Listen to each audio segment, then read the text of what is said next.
עכשיו נלמד פריטת החלקה.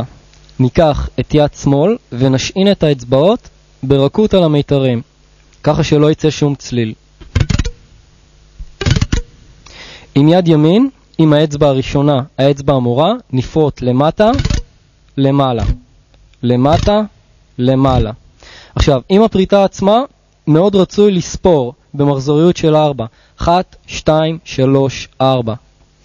1, 2, 3, 4. 1, 2, 3, 4.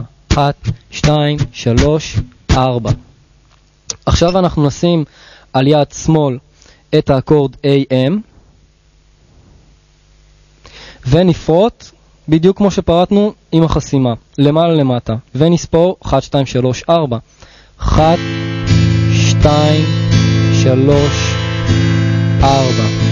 1, 2, 3, 4.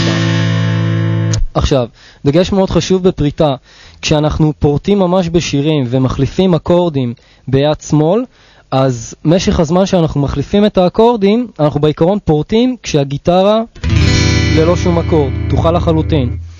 במקרה הזה אנחנו אף פעם לא מפסיקים לפרוט עם יד ימין. כל הזמן אנחנו פורטים עם יד ימין, לא משנה מה. יד ימין לא תלויה ביד שמאל. למשל, אני אראה את זה קצת בהגזמה.